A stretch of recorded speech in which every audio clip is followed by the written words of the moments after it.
Welcome to season 2, episode 1 of the My Two Bits Gator Football Podcast. I am one of your hosts, Ben, joined as always by my other host, Mr. Randy. Randy, how are we feeling tonight for a pretty special episode of the pod? B, I am feeling great, man. Did you just say season 2? Holy I did. smokes. It has been 1 year, almost to the day. It may even be to the day. No, I can't because it was a Monday night, but I think we actually did this a week before last year. I think we did it like a week and a half before the season. But yeah, man, it's been about a year plus, just over since we Yeah. started this thing. Pretty phenomenal, man. It's been a heck of a year. 29th episode here, which is pretty cool. Um, and really enjoyed it. Obviously, we've had a blast doing this and continue to do so. And really looking forward to bringing you some cool stuff this year and getting deeper into the analysis and really taking a deep dive in what we hope is a really cool season of Florida football. It may be trying at times this year.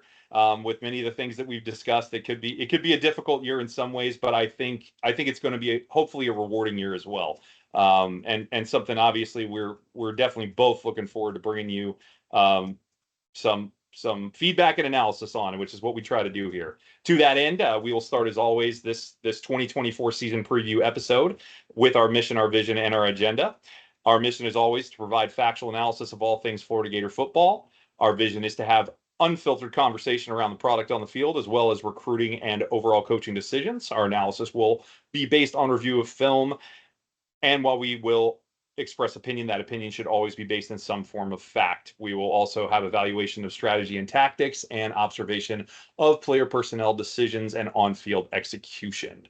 So, with that, our agenda tonight consists of a recruiting update. We haven't done one of those in a little bit, so we'll take a little look at what's going on with the state of the 2025 class. From there, we will do something we did last year, but we've added a little caveat to it. So last year we looked at the strength and weakness of each position group on both offense and defense. This year we are going to add in the caveat of, are they a strength, a weakness, or are they neutral? And by neutral, we kind of mean, in a way, in like comparison to last year, or are they neutral in terms of, we don't think they're going to be a weakness, but we can't necessarily classify it yet that they're going to be a strength. Even if we think they might be, we're not sure. So we're just kind of neutral on where we stand on the position of that group. So that's where we are on that particular piece of it. From there, we are going to get into a breakdown of Keep It or Pitch It, bringing back the ever popular Keep It or Pitch It game. We'll take a look at both points for the 2024 season that we want to look at for Keep It or Pitch It, as we did last year in the preview, but we're also going to do 3 for Miami, which we did not do last year for Utah. We missed out on doing that for week 1, so we wanted to make sure to include it this year. And then we're going to do just a quick little breakdown of some interesting information I'd say we pulled out of the new college 2025 game. I'll explain when we get there.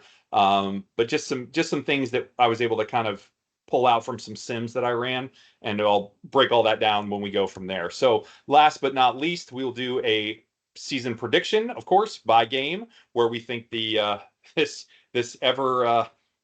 ever famous schedule is going to end up by game. We'll give our picks, and then we will wrap things up and sign off. So with that, let's get things started with the recruiting update, and I'll turn it over to Mr. Randy to get us started. Talk us through this 25 class and where things stand. Sounds good, my man. I appreciate that. Yeah, Yes, sir. this is a packed show. Looking forward to getting back into game mode with you. By the way, happy game week. Happy game week. Yes. Game week, Big baby. week. Big week. So, Yes, anyways, it all right. is. So let's just go ahead and dive in, B.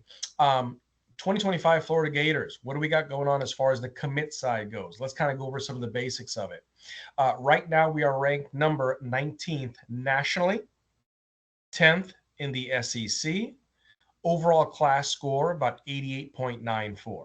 Okay. We got a couple other metrics, but I want to kind of back up. Let me back up real quick. I want to mention a couple things. We've talked a lot about personnel. We've talked a lot about the leadership and obviously the organizational chart that was a laughing stock for the Florida Gators a couple seasons ago. A big shift has happened here, and I want to go over that real quick. Obviously, we lost our chief of staff to a school just north of Florida. That chief of staff came from Florida West, Texas A&M University, for those of you who aren't familiar with that term. Came to us around February, just lost him a couple months ago. He went to be the chief of staff for Georgia. There's some implications there. Maybe he wants to know how we did it, the Gator way, this, that, and the other. That's fine. But I think what's really crucial, more so to that, is the impact of Mr. Joe Hamilton. Yes, and the reason, right? And the reason I say it that way is because when you look at what we ranked about a month or so ago, it was really abysmal. Yes, it was. Right? Extremely abysmal, right? It's a number I don't care to mention. Since Joe's come back over the past 6 weeks, he's got a big footprint in Texas football, which I think is very important. The connections, the relationships he has there, but getting him back, and whether or not he's going to serve on that chief of staff type role, but either way, him overseeing our recruiting is a very, very good thing. So I say that to say that 19 number, I get it. Last year, doing this show around this time, we were down to number 10. This year, we're at number 19. The class is not complete, and we'll get into that. But all I'm saying is room for improvement. The improvement's going to be there. We're going to see some of the deficiencies, but it's a work in progress. I'll just keep it to that. But the other thing that we were concerned about last year when it came to the recruiting was 33% came from in-state. Okay. This year's class recruiting for 2025, 64% came in state. Very interesting there. Very interesting there. Last year, the blue chip ratio was a little bit higher at 71%. This year, the blue chip ratio is about 57%. And by the way, for those of you wondering, we are referencing On3 here as the source. On3. Okay. So right now we have 14 commits. We've got 8 4-stars, 6 3-stars. Right? Notably, some of the bigger names in this class, of course, Vernell Brown III, a legacy recruit. That's going to be phenomenal as far as what he has to offer from a skill standpoint at the wide receiver position.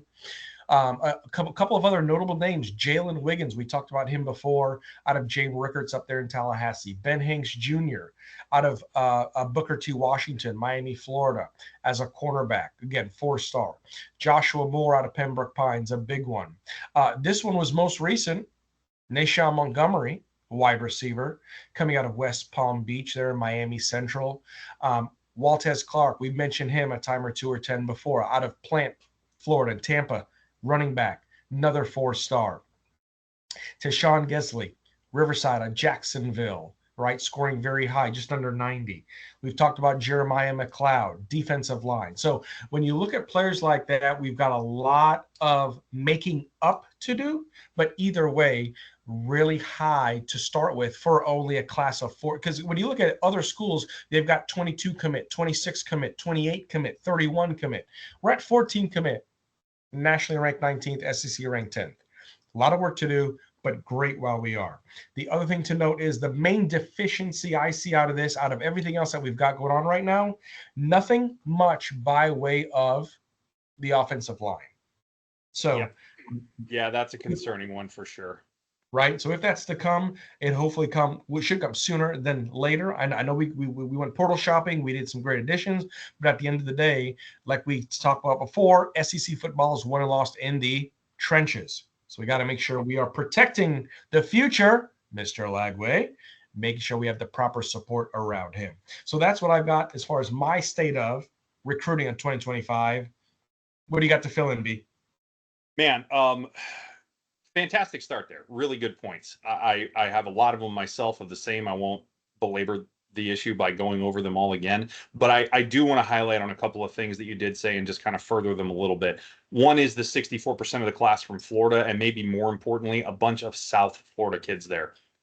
For those that don't know, South Florida produces something that is pretty important, and that is speed, right? Historically, a lot of speed comes out of South Florida, and there's a lot of speed that was just mentioned on that list, right? Or a lot of South Florida kids that were just mentioned on that list, I should say. And for any confusion there might have been about Montgomery there, he was in West Palm Beach last season. He transferred to Miami Central this season. So went from Cardinal Mooney, I believe, to Miami Central. So that's why the dual location there. Yep. And so ton of speed going on in this class already. I expect there to potentially be more, but the receiver class already. So despite the fact that this is a very incomplete class, the receiver class we're looking at here, you're talking about 3 currently 4-star receivers. The potential of, I think, Vernell to end up being a 5-star receiver by the time it's all said and done. He's already on the cusp right now. I think he could definitely get re-ranked and end up being a 5-star very easily. He is a 5-star on 247 already on the single recruiting service. Your opportunities here to have actually the best receiving class, despite the fact that 23's receiving class was outstanding. Obviously, it contained Trey, Aiden, and Andy Jean. It was an outstanding receiver class, clearly. However, this one has the potential to be better. This receiver class looks ridiculous right now. So that I have to call out and say that the talent here really, really looks good. And I think that comes from a couple of things. One, Billy has shown that he can really do a good job at developing and improving receiver play and showcasing them well, right? You saw what happened with Trey last season as a freshman. Kudos to Billy for that, because he did a really good job of getting him in and designing plays for him. And then furthermore, I think Billy Gonzalez, gets some credit here as well, too. Obviously, that's a wide receivers coach for those that don't know. And then on top of all that, clearly this goes back to Lagway.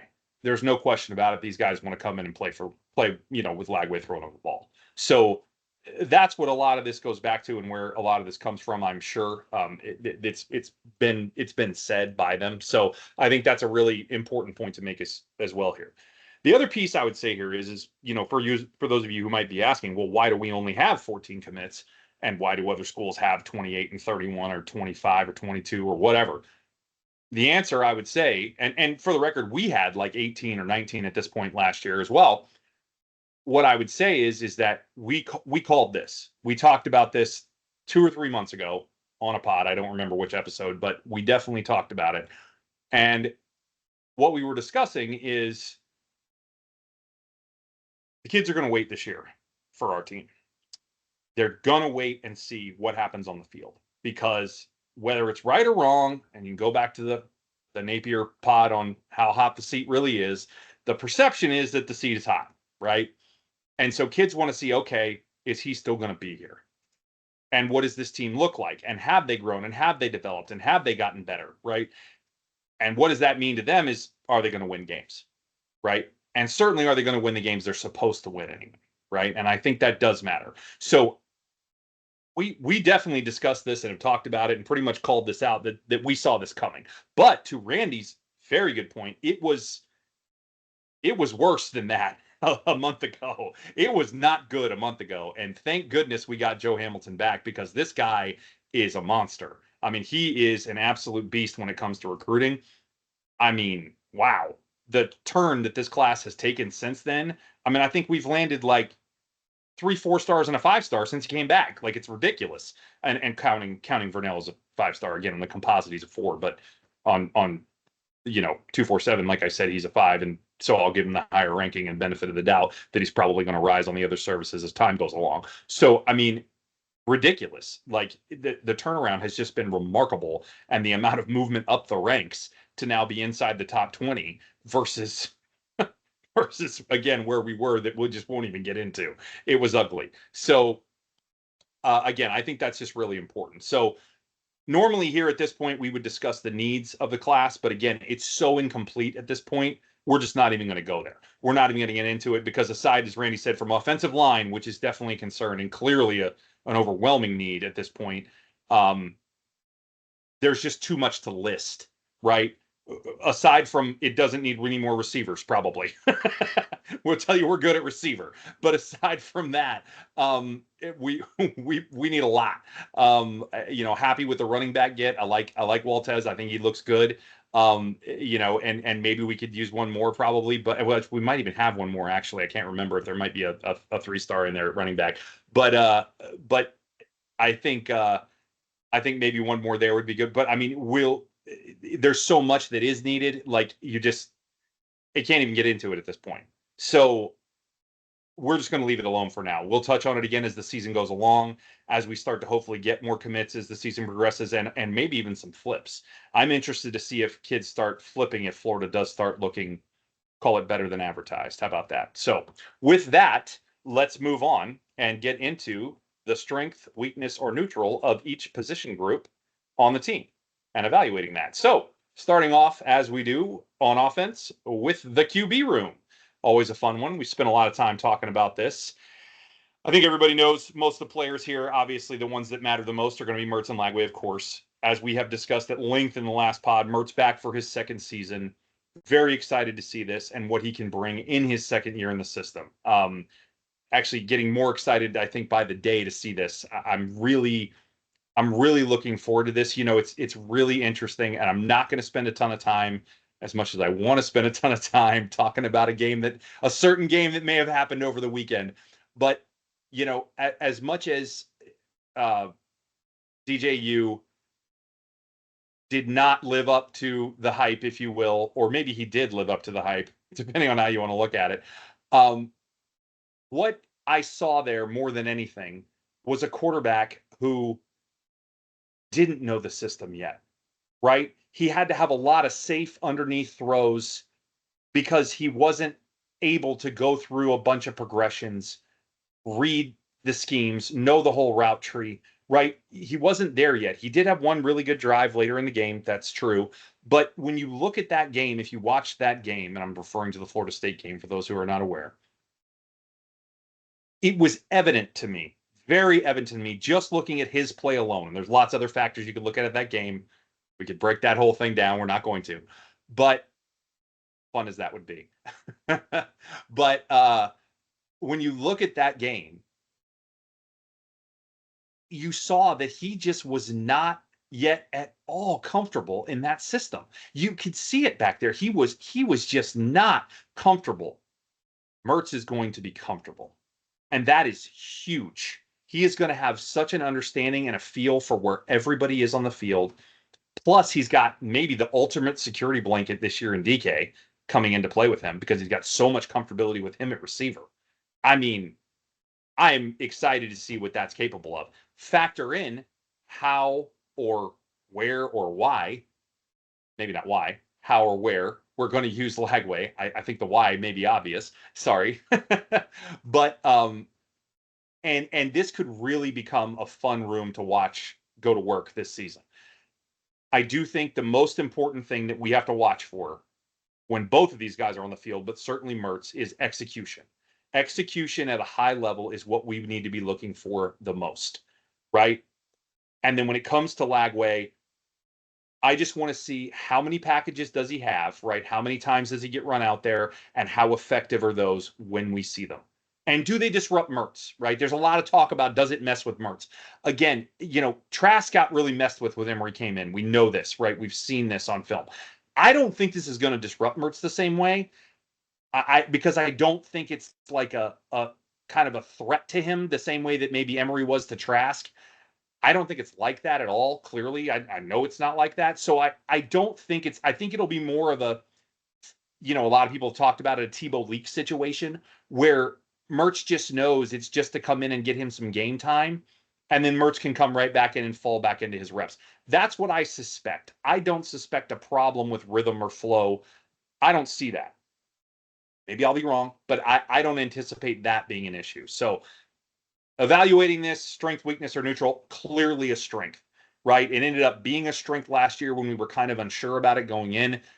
It is without a doubt a strength this season. So give me your thoughts on the QB room. First of all, really good breakdown. Secondly, I couldn't be more excited myself. I think when we've talked about Mertz and his leadership, and if I remember correctly, going back to last year's season preview, we don't need him to be flashy. We don't need him to try and hit a grand slam every time. We need him to come in. We need him to be a game manager. We need him to be a very good point guard, distribute the rock, limit turnovers. Again, folks, we know the MO. We didn't push the ball downfield. As a result, 2,700 yards, 20 touchdowns, 3 INTs. Okay, 73% completion percentage. For those of you who think Graham Mertz was not a good quarterback for the Florida Gators last year, I would argue that he was exactly what we needed as Absolutely. we were hemorrhaging when it came to positionally, scheme, players, injuries. And I'll just leave it at that. I'll just leave it at that. Yep. I like it. You know?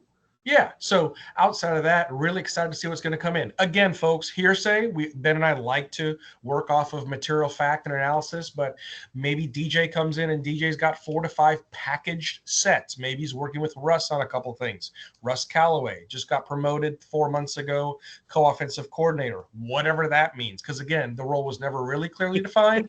Whatever Maybe that means. Yeah. Maybe Yeah. that was Billy playing chess, not checkers. I don't know. But either way, hey, Russ Callaway's a co-offensive coordinator. Yay. So what does that mean? A lot of people say Leak Bo 2.0. I disagree. Here's why. When Timmy came in to do one thing: run your boop over, right? So DJ comes in, well, he can run, he can pass, he can do a lot of different things. Then he doesn't just have to overpower you, although he can with his frame and his speed, but he just brings another element. And I think based off of all the preseason stuff that we've heard between Lagway and Mertz, their families, Mr. Lagway commenting on Graham and his family and what he's done for DJ in the development, in the social game, in the economic game, regarding being in that QB room and not having all that pressure put on him, knowing it's a lot of pressure as the Gatorade National Player of the Year. I know that they are going to be in a good place. They're going to root for each other, and they should be the ultimate complement to each other to solidify that quarterback room and really have the offense humming. So yeah, I'm really excited to see what that looks like as kind of the tandem of those two. You know, obviously not, you know, playing equal amounts, but just like you said, the cheering for each other and rooting each other on. Man, I'm excited to see what that looks like. Man, that's really neat. it is. And that's why I have to say, returning in the system, you said it best, comfortability, right? Yep. EJ Uyagalele, no disrespect to him, right? Stayed at Clemson, stayed at Oregon State, now at FSU, 3 schools in 3 years. He's a 3 for 3er, but he just looks so uncomfortable, right? People don't forget Jordan Travis. Jordan Travis did amazing things last year, as much as I don't want to admit it. Yeah, I know he's Folks, phenomenal. Jordan Travis was there day one with Mike Norvell. Yep. 4+ years in a system. You better be comfortable after that. If not, then there is something wrong. You know, so at the end of the day, I'm going to label this a strength. I'm going to label this a strength because of that QB room, the continuity, all the different things, the different what they've tried to build, and Graham coming into year 2, the control, the poise, the tenacity, all those things are there. All those things are there, and I think they're going to pay off. And kudos to you for taking on Yui Ungale, because that is a mouthful to Bless you. take on the last name. It is a tough one. I stuck with DJU first time around because it's hard. We're gonna have a couple of those this year. I'm still not sure I have Emma Viola. Emma Viola, is that Tennessee's last name? Nico? I think that's his name. We're gonna have a bunch this year. We're gonna have a fun time with. We'll do our best. We will try not to butcher them. You got to remember, you got to do the clap rule, just like we did Sesame Street. E-ma-the-v-a, 6 syllables. There you go. There you go. All right, moving along. Let's talk O-line. Here we go. Obviously, we spent plenty of time talking about some concerns we had on the last pod. Those concerns did not go away in 3 weeks, just so we're clear. Though I did hear some good things about the left side of the line these last few weeks out of camp. But as I posted on the Facebook page yesterday, don't buy camp hype. Don't buy it. It is not real until you see it. So it is not real until we see it. And I have to label this a weakness until we see it. So we labeled it a weakness last year. We were dead on because, boy, it was rough. We do think, I think Randy and I both think this can be better. Getting Barber back, getting Slaughter back, certainly those positions should be strengths. The transfers, jury's out. We'll see. Hopefully improvements there. Though Manuel's not likely to start, but should be a depth position that should be okay. Crenshaw Dixon may not even start, to be honest with you. There's some discussion there, but I think he's going to start at guard. I don't know if Georgia's going to start at tackle. Lot of talk there over the last couple of weeks as to whether or not Rod Kearney might start at right tackle, or excuse me, at right guard. I messed that up. Crenshaw Dixon would be the tackle. Excuse me, but I'm not sure who's going to start at guard on the right side. The left side is going to be Najee Harris from all indications. So, feel pretty good about the left side, but again, it's a feeling. We don't know. Right side, don't feel as good, and we still don't know. So the question we've been asking all offseason is, regardless of the talent, not regardless of it, but regardless of the if it's high level talent or not at all positions, we certainly know a couple are. And with these other guys, can they play up to a higher level than what they're necessarily projected to, which certainly we see happen all the time. Georgia Tech. Oh, sorry. Wow. I had to do it. Again, it looks like it should be better than this year, but it's a weakness until we see the proof. So honestly, if I can get through the first couple of weeks and come back to this point and say neutral, I'm grinning ear to ear. Because if this ends up being neutral, this team is going to be pretty good on offense. I will put that in writing right now. Take the receipt, write it down. If it's neutral, but that's an if right now. So weakness until proven otherwise. So what do you got on O-line? Okay, so B, final answer is weakness. Final answer is weakness until it proves me wrong, and I want them to, but I don't. I'm not calling for anything besides that. Okay, so I fumbled on this last year, literally and figuratively. I thought it was going to be a strength, and in last year's update or a preview, I gave it grades, of course, right, back and forth, and I want to say I labeled the O-line as a B-, and couldn't have been further from the truth, right? Yeah. When you look at an O-line that all season long, only 2 of those lineups started games together. Like, yeah, and in fairness, that really hurt your chances at having a good grade. In fairness, like that did not help your case. Not at all. Not at all. The size was there, but we didn't plan on it. Well, of course we didn't plan the injuries and players shifting and not being in this position, whatever. So at the end of the day, when I look at the updated starting day roster, right, or the depth chart, we have Mr. Austin Barber at left guard, left tackle, Nijah Harris, left guard, Mr. Slaughter at center. I do feel good about the center position because Jake has a lot of scar tissue. Let's be honest. Absolutely. Feel solid about left guard or left tackle. Feel solid about center. Like those I feel good about. Yep. But otherwise, it's too many question marks for me to say I'm okay with it. Right. And so right guard, it looks like it's going to be George, or as I call him, Predator. I'm hearing it could be Kearney, man. I'm hearing it could be Kearney. Well, and that's the other thing too, because if Kearney does slip into that spot, then after that, at right tackle, we're going to have Crenshaw Dixon. Probably.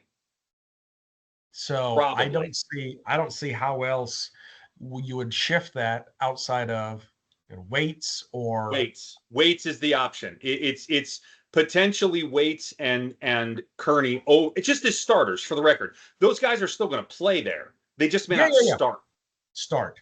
See, and that's the other thing too. I'm thinking, okay, last year I was high on them, right? So this year I would think I'd take the opposite. However, with Barber back and healthy, that's the other thing too. Barber's healthy. Yeah, Barber did that's big too. But pretty banged up, right? We feel good. Okay, so left guard, left tackle, center, right guard, right tackle. We have 5 positions there on the front. We feel good about 2.5 of them. So that's why I'm going to go with 2.5. Neutral. Neutral. All right. We're good on 2.5. Neutral. So I'm taking neutral. For what it's worth, I absolutely think it can get to neutral. I'm just not going to say it until I see it. That's all. Fair. You got to pass the eye test. And that's the thing, too. I think that with Rob Sale and everything else that's been mentioned this offseason regarding the protection of Mertz, and if Lagway's going to come in for a play or 2 or 3, he's going to need protection. The offensive line has to be at its best to give Graham Cracker 3.5 seconds to do whatever the hell he needs to do. And that has to be an emphasis that Rob Sale heard and felt and echoed. And not to mention with the strength training, the changes in strength training is our own line now a little bit more apt to handle maneuvers, hands, hips, feet. Again, I'm just staying neutral. Yep. I got you. And that's something that should happen, right? Some of these guys have been playing under him now for 2 to 3 years, depending on who we're talking about. Yeah. Or this is either second or third season. Like, he should be developing these guys. They should be getting better. Absolutely. So anyway, I don't want to belabor the point. Let's move on. Let's talk running backs. 10-4. Obviously a room of contention with the departure in the offseason, right? That shall not be named, as we've said. I don't care to name him, but you don't want to talk about it, so we won't. Or you don't want to say the name anyway. So this is still a very solid room. It's a very deep room. There's still a lot of talent in this room. Obviously, Montrell leading the way on that. Whether or not he's going to play week one, this is a season preview, not a week one preview, right? So Montrell is still obviously the bell cow back here with a ton of talent, a ton of reliability, a ton of experience and understanding, and certainly knows this offense inside and out. And he will be the rock for the bulk of the season, whether it starts week one or week two or even week three, right? Because we won't need him week two if he doesn't play week one. So it's up to them if they bring him back or not. But I'm still excited to see how the younger guys get time behind him, as we kind of talked about last pod as well. And I'm still calling this room a strength because I know Montrell is outstanding. I know Webb can play. And I know what I saw at a ball in that spring game is exciting. So I know that this room has a lot of talent, a lot of depth, and a lot of reliability and dependability. And because I know those things, I can call it a strength. And that's why I'm going there. What do you got? Great reasoning. I'm going to call it a strength as well for a few different reasons. Would we rather have Trell play at 75, 80%, wait for him to get healthy and be a full 100%? Some people differ in between that. Either way, I love Billy's quote last week about Webb is a guy that he can trust. He can trust. Yeah, I like that too. Right? That was great to show how he's grown in the pass protection game, the blocking game. Huge key. Because the other name that we shall not mention just couldn't block, right? Just was not as effective. Or didn't want to, whatever. I was just going to say, what do you want to call it, being selfish? Or whatever. It is what it is, okay? Jackson and Baugh, joystick-like, shifty-like, speedy-like, love the things that we're seeing out of there. Now can we channel some of that young energy and turn them into really sensible backs, seeing the gaps? My guess is, since they've spent a lot of time around Trell, I don't see why they wouldn't have been able to pick up a little bit of what he was putting down. The other thing is, and I know it's a shame, but Cam Carroll, again, ACL injury, transfer from Tulane last year. The one thing I've appreciated about him is he's now the upperclassman, right, as a senior. And although he's been hurt, although he's rehabbed, the rehab has not gone how he's planned. The one thing I've appreciated about him is he has joined Mertz. He has joined Justice Boone as some of the senior voices on this team to really help with accountability. So you better believe he's still impacting that running back room, although he's not able to be out there on the field. And that's why, for those four reasons, I'm going to call it a strength. So for those of you who don't know or might be new to the pod, Randy is a culture guy. And so if there is ever a chance to make a culture point, Randy is going to make it. And there you go, example egg. So, and I love it, for the record. I love it. So just know that that's what gets Randy fired up, is the culture points on this team. And it's not that it doesn't matter to me, but that's the bread and butter for Randy if anybody's tuning in for their first time there. So we do a whole culture segment throughout the season, and we talk to it literally every week. So yeah. Anyway, moving along. I love it. No, it's good. It's a really good point, and I love that he's doing that stuff too. You know, a guy like that could just give up and throw in the towel, and you know, uh, just call it quits. But the fact that he's still being a leader in that room is phenomenal. Because you're right, he doesn't have to, for sure. I mean, he could just say whatever, but he's not, and that's really cool. So, Mm-hmm. Speaks to a lot of things about not only him, but where we are in this program again as an overall culture, and I think that's something we're really going to pay attention to this season because I think it's really going to matter again with the gauntlet that we're running. It's really going to play a part this year. So, going to be super interesting to keep looking at week to week. So, moving along, receiver. So, we lost Ricky, as we know, and he will be missed. All the best at San Fran. Good luck dealing with that Ayuk drama, though it sounds like it's pretty much settled now. But moving past that. With everything we've heard from the offseason, even despite that loss, I would have been hard pressed. We talked about it coming out of the winter and said, we can't say where. We even did like an on paper review and said, okay, we don't think this position group, we can't call it, upgraded on paper, right? I think we might be able to now at this point. When you hear what's going on out of camp, and again, I know you can't trust the camp talk, but man, Tank is absolutely lighting it up as a freshman. Trey is being talked about as being unguardable. I know you can't trust stuff. I get that. And I know I said it. And I'm not saying I do. But there is so much hype coming off this receiver room, and not just hype about how good they are, but the competition at every position, right? I'm hearing things about Marcus Burke being in the competition.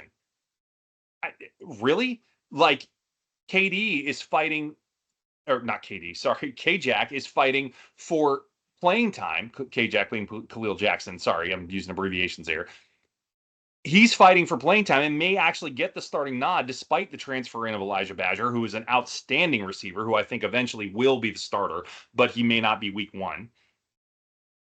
You're seeing just all this competition across the board for position groups. And again, as I already mentioned, you have DK, who we know is a just phenomenal chemistry with Mertz. On top of that, he's set, as we mentioned last week, multiple personal speed records since he's been here, improving his speed time by like 3.5 miles per hour on the gun. It's ridiculous what's going on. Like, we got 2 receivers that can run at 23 miles an hour. We got like 4 receivers that can run at 22 miles an hour. We got speed everywhere. And I'm over the moon for this receiver group. It's absolutely a strength. I don't care that we lost Ricky. Not that I don't care. But it's still a strength despite losing Ricky is what I'm trying to say. And yes, there are things about them that I don't know. That's true. But there's enough about them that I absolutely feel that I do know that I can still call it a strength. It might be some hype buying on my part with certain things, but there's enough that I know isn't hype buying. There's enough stats that I have, whether it's those gun times, whether it's highlights I have seen with my own eyes, right, from scrimmages or practices or whatever throughout camp or the spring game, that I know that I can call this a strength. And I am excited about this room. This room looks special. And I want to know how much is Tank going to work into some formations as a freshman and get the ball, because he looks scary. Man, that kid's fast. Can't wait. Cannot wait. And this is a point that we are going to talk about further as it relates specifically to Miami, but that will come later. Talk to me about receiver. Let's go. Man, love the enthusiasm behind it. I was going to start this off like the movie Remember the Titans, when their legendary linebacker Gary Bertier went down, and coach famously said, "You cannot replace a Gary Bertier." I was going to start off by, you cannot replace a Ricky Pearsall and what he meant to this team. Left side. Strong side. There you go. Right? But here's the thing. Might not be able to replace a Ricky Pearsall, who he was, but I tell you, when you look at this room and what it has to offer, we're in good hands. We're in good hands. I will say this, last year's season preview, my bold prediction, I don't know if you remember this. I said Ricky was going to get 900 receiving yards on the year. And that was a bold prediction. And I'll be darned if he didn't get almost 1,000. Yep. I'll be darned. He should Between, have gotten 1,000. He got oh robbed. yeah, oh Stupid, yeah, stupid collarbone. Come on, Mertz. I tell you. Uh, but look at this room, man. Trey Wilson back in action, chip on the shoulder, right? Was not selected preseason, a certain team. Didn't say anything about it. He's just going to calmly go about his business. Khalil Jackson, legacy, fought to be here. Let me explain why. He could have very well taken his talents to the transfer portal to another school. He did not. He did not. Shamir DK reunites with Mertz. Phenomenal. Marcus Burke, that's a name everyone's looking like Burke. Okay, I think he's like 80 something. Yeah, he's 88. And Marcus Burke is out there competing with these young guys because he's got a bone to pick. Okay. Elijah Badger has come in. Arizona State. Again, we've got a lot of great talent out of ASU. Badger comes in and is running routes like nobody's business. Andy Jean, Aiden Mizell, Tank Hawkins. This is just amazing when you look at the talent that we have. Again, underdeveloped? Sure. They need scar tissue. They need reps. They need real situations. That's going to happen. But I can tell why you're so excited. I know why. There's speed. There's enthusiasm. There's competition. There's grit. There's a big old chip on the shoulder. And this wide receiver room says, all right, Graham, we heard the critics. We got to go deep. Guess what? Just throw the ball. Just throw the ball far enough. We'll catch it. We'll get there. If that's what's really going to happen this season, to have those explosive plays go up, to have the downfield passing ability be a viable threat, holy smokes. We've got some, I agree with you. We got something special cooking, and it is going to be amazing to see this breakout core of receivers help with this breakout season. Outside of that, I didn't catch your grade. Well, are we strength? Are we neutral? Are we weakness? Strength across the way. Like I said, even though I don't necessarily know everything that I'm saying or projecting about this room, there's enough that I do know and enough that I'm so confident in based on everything that I've heard. Again, one of the most contested position groups at camp that I do know. Yes. It's got to be a strength. It just has to be. There's just too much talent in the room for it not to be a strength. Agreed. And I'm with you. Don't buy the hype. Don't buy the camp hype. But when it comes from multiple publications, from multiple different reporters, whether they're accredited reporters or not, we won't go there. There's just a lot of talk as far as the grit and the competition between those positions. I will not defer, but I will agree with you and say that is definitely going to be a strength of this 2014. Yes. Yeah, it might actually be one of the strongest position rooms on the whole team.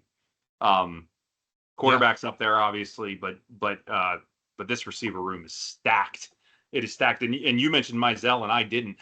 Just today, Billy was quoted as saying that Mizell has really stepped up and is showing out and making all kinds of catches, showing strength that he didn't have before. Again, strength and conditioning showing out. This strength and conditioning story may end up being quite the narrative by the time the season is done. Or even we get deeper into the season. This strength and conditioning thing, Tyler Miles, man, he may end up being the rock star of the season. We'll see. Too soon to tell, obviously, but man, it is boding very well from everything that we are hearing. And again, can't trust the hype. So we'll wait for it to play out. Moving along, tight end. A group we actually skipped inadvertently last year. We kind of lumped them in with O-line or receiver or whatever we did. I'm not sure what we did, to be honest with you, but we didn't call it out as a separate section. We'll leave it at that. And anyway, your starters here are going to be Arliss and Hayden Hansen, Arliss Boardingham, of course, and Hayden Hansen. And they're going to be extremely solid as your starters on both sides at your I believe they call it the F and the H tight end is the position they label it as. Right. But I have questions behind them because there's a real lack of experience. You got Livingston, and I think they're projecting currently that you may have Amir Jackson as the other backup for Arliss. That's question marks to me. I have big faith in the guys that are coming back. Certainly they're proven, they're tested. Arliss is a receiver, Hayden is a blocker and receiver in it when you need him. Love the first team. Certainly. Backups? I don't know. Man. We're not what I would call too deep here yet. So for me, I'm gonna go neutral. Even though I think Arliss can be absolutely phenomenal this season, it could end up being a strength depending on how that goes. But two things: we haven't proven to use tight ends consistently in the passing game. We tend to use them more as blockers in this offense. And because of the lack of depth and because of the chance of injury, not that I'm rooting for that, certainly, but you can't rule it out. I can't go past neutral here. I don't think it's going to be a weakness because the starters are experienced and proven and everything else and showed good things last year, again, in both phases of the game as tight end. But it's going to stay neutral for me. Where are you at? It's beginning to look a lot like I agree. Yeah, it's tough because with Hayden and Arliss, I think they're going to be a good 1-2 punch. Now, whether they get and that was the funny thing too to see last year, man. Like there were games where they were there, and it was great stretches. And the Vanderbilt game was phenomenal. The South Carolina game was phenomenal. And then it's like for 2 or 3 games, it's like they didn't catch a pass, which is okay. But I agree with you, right? Behind them, you got Amir Jackson and Tony Livingston. That's it. Outside of that, you got 24-year-old Keon Zipper or 20 whatever still hanging around, redshirt senior. Done.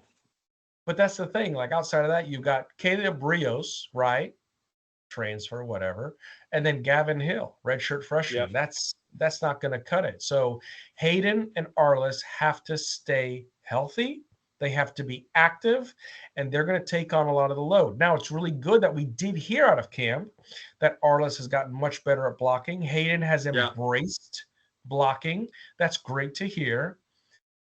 Just want to make sure they stay healthy, and I want to make sure that they can communicate some of those things down to Tony and Amir if in the event we're bitten with the injury bug, which I don't want to say, of course, but again, look at Jonathan Odom last year. Jonathan had some great games, and then ACL gone, done. It is what it is. Yep.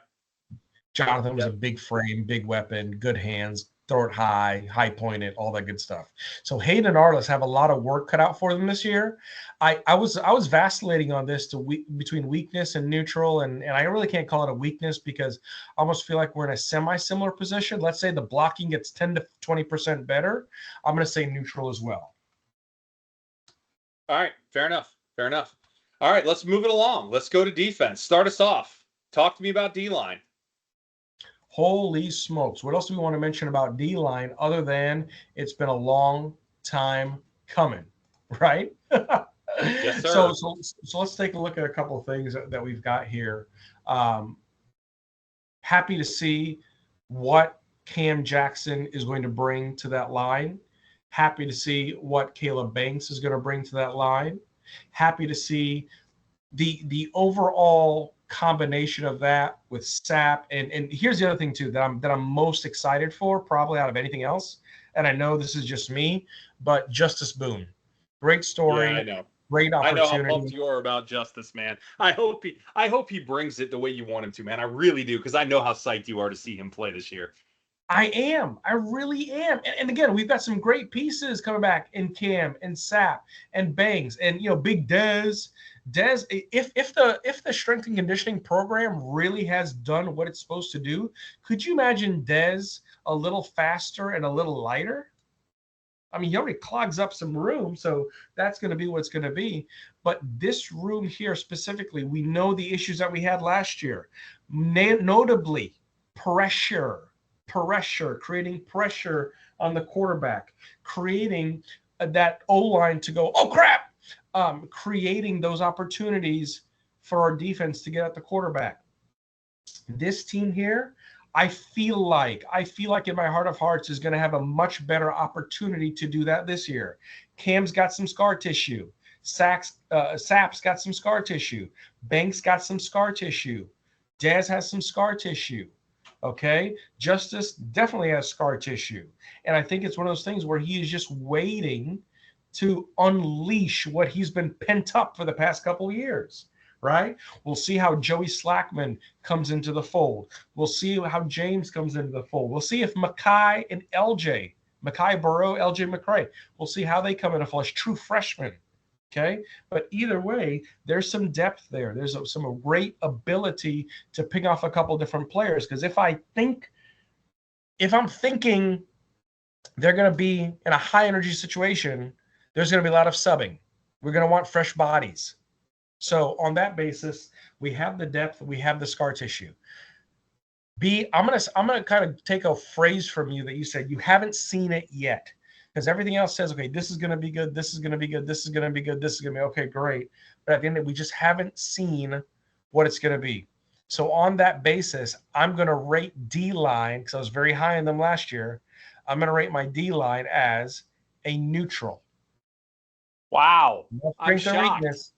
I know, because I'm scared. Hold me, Tom Cruise. No, I'm just scared about it, and so that's why I'm going to rate the D-line. Oh man, that's hilarious. So that's really funny. Mad respect though, because so really interesting. As you know, last week I picked my standout group on defense, right? Yeah. To be the D line. However, I haven't seen it, and because of that, I am also neutral on them. I am in agreement with you. It's really funny because I am every point you made, I couldn't agree with more. I'm excited to see all these guys play. I can't tell you who I'm most excited to see play. Boone is high on my list. I'm actually, with all the film that I've watched of kind of like drills and stuff like that, I actually think I'm really most excited to watch Sap. But Searcy might be your sleeper because he's probably going to play the most. He's probably going to be rotated the least of all those position guys. Like he might be like a kind of a first through third guy most of the time, and then certain pass rush situations they bring in Gums. It's what it's kind of looking like. Yeah. So Searcy might be the guy that surprises you the most because I think Searcy can really play. Some people are questioning that, I feel like, and it's like, did you not watch him last year? Like, if he hadn't been playing behind Princely, like he would have been a rock star. Like the reason he didn't get more is because he was just not enough playing time. But anyway, neither here nor there. Regardless, even despite the Jamari injury, which was a blow, it was a blow. I feel like I hear people kind of brushing that off, like, oh, we got a lot of depth, we're fine. Well, again, as we talked about, actually, no, we didn't talk about it because it hadn't happened yet then, right? Not yet, right.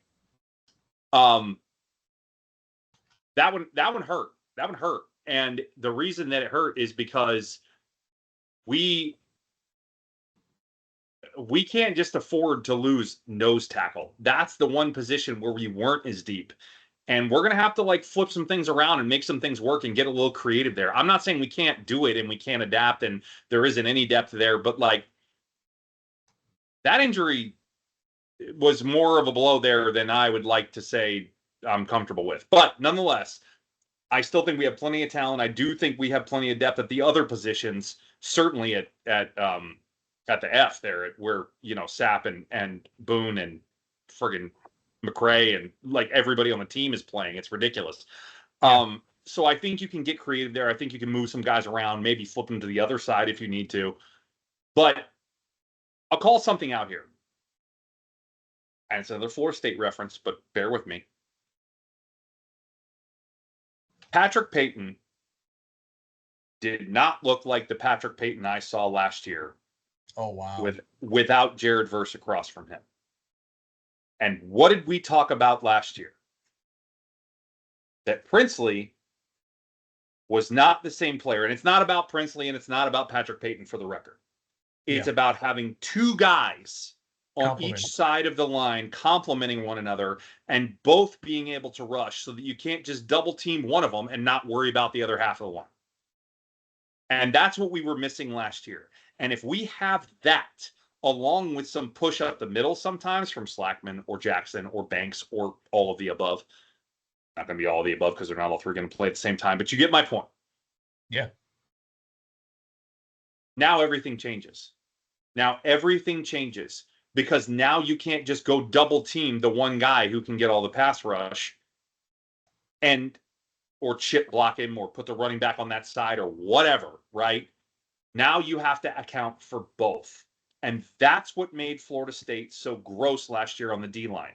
And they were gross. Don't get it twisted. They were nasty. You saw them in that game against us. They destroyed Max Brown.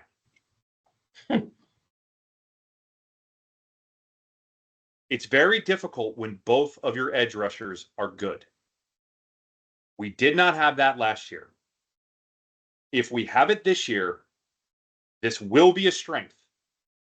And my fingers are crossed that that's what I get to see, but I can't say it until I see it. So it's neutral for me too. So moving along, linebacker. Let's go. Get me pumped up about the boys in the middle. There you go, man. Yeah, great points about Jamar and great points about seriously coming around the corner there on Jack and complimenting that other side. Big difference from it comes from a balanced attack position. Linebacker, here we go. Shamar James coming back. The knee is good. The cap is healed and healthy. He's ready to have a breakout year. Breakout years. Yes, sir. A little known transfer, Grayson Howard. He goes by Pup. He going to go by Dog by the time the season's over. Exactly. He might go by Pup, but I tell you what, he is no pup when it comes to his ability to hit. Okay, Derek Wingo, Miles Graham, Aaron Childs, Jaden Robinson.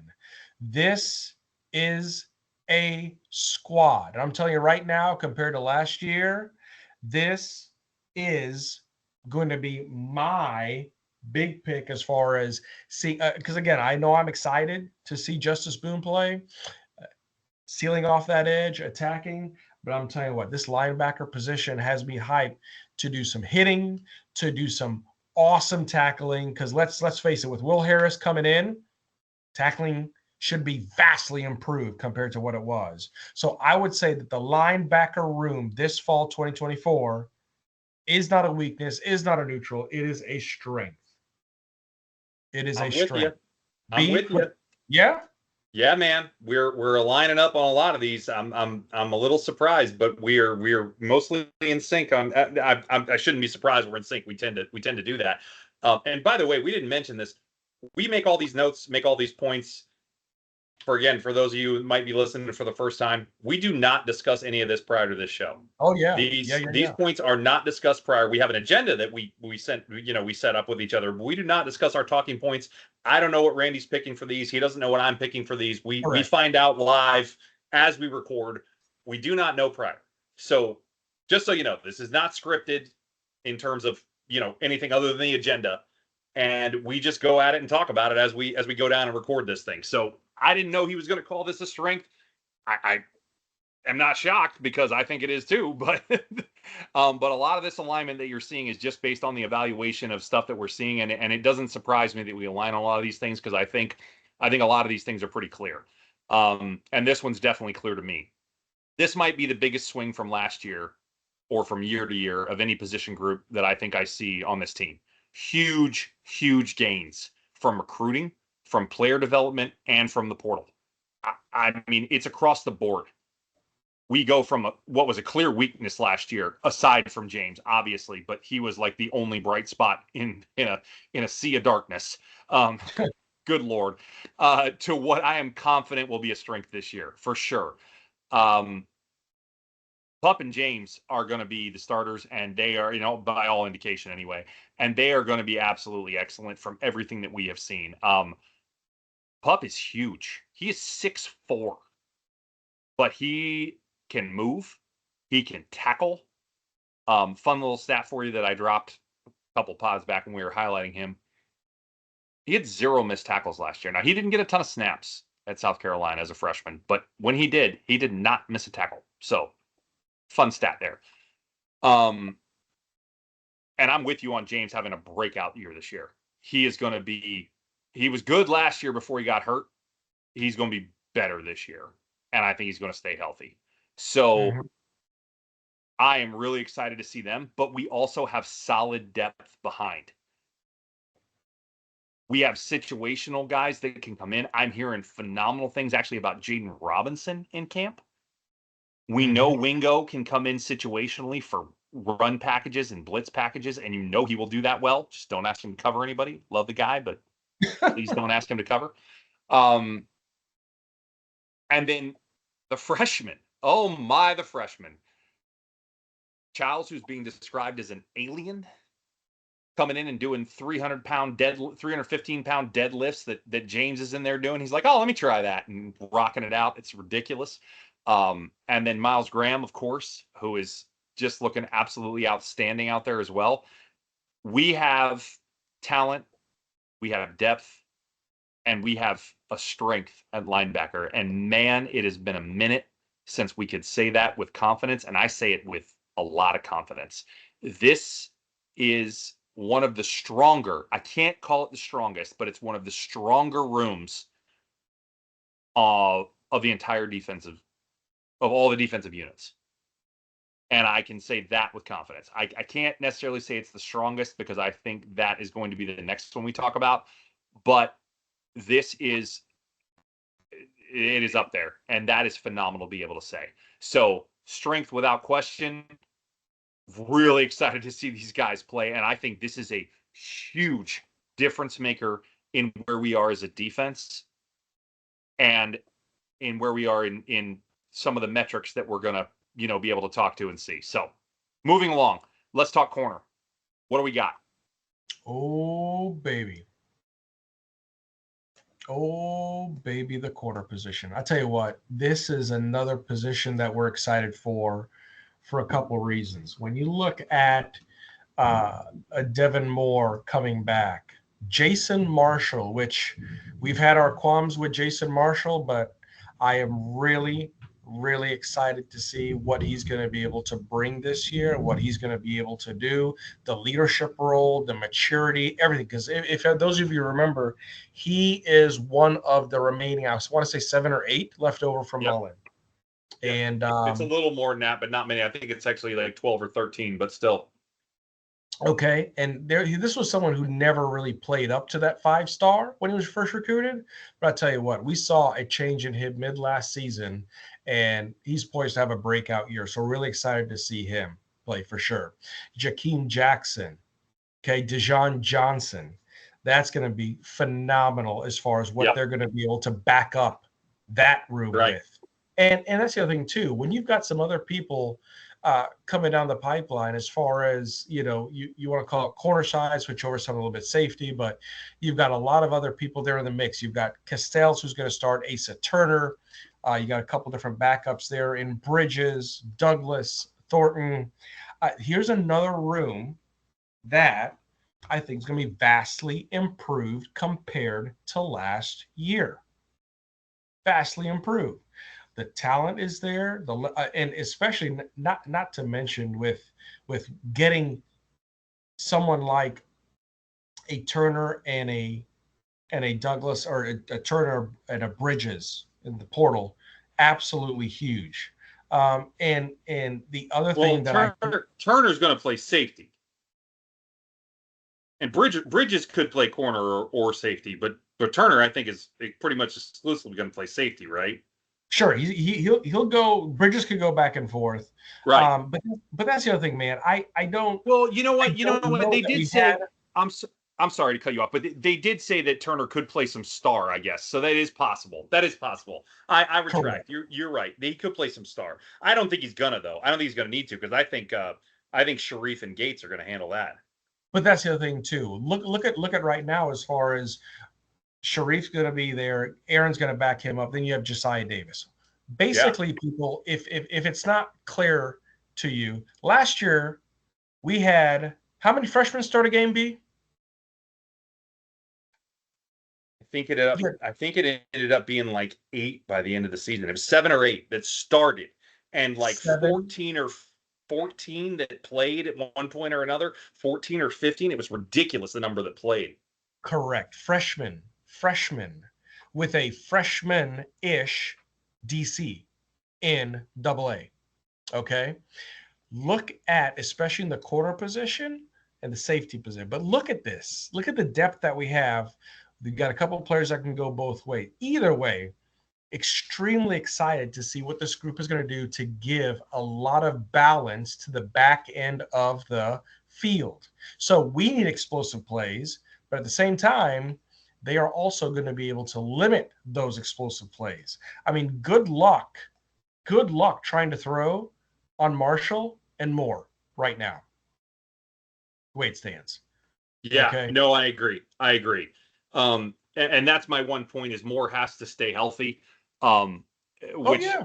I think he can. A lot of his injuries have been kind of fluky. You know, he had a concussion. He had the leg thing the year before that, which wasn't like a soft tissue deal. It was some kind of like I don't even remember what it was honestly at this point. But um, it was he hasn't had like traditional injuries, right? So I'm hoping that is something that he can do. So I'm with you. Absolutely a strength. I think it's the strongest room on the team on defense. The starters are potentially both first round draft picks. That's the potential in Moore and Marshall. I'm not saying it will happen, but they could be that good. But even if they aren't that good, they're going to be very good. Moore, I think, ends up being the best cover corner on the whole team. But Marshall's game showed real improvement, as you said, in the back half of the season. The starters are phenomenal, but the backups are also very good.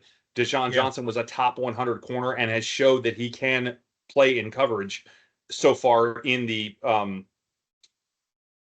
offseason this year. Jakeem Jackson showed he could do it last year as a freshman. Right. He put some coverage on film, buddy. I mean, he made some mistakes as a freshman, don't get me wrong, but that's what you do as a Sure. freshman.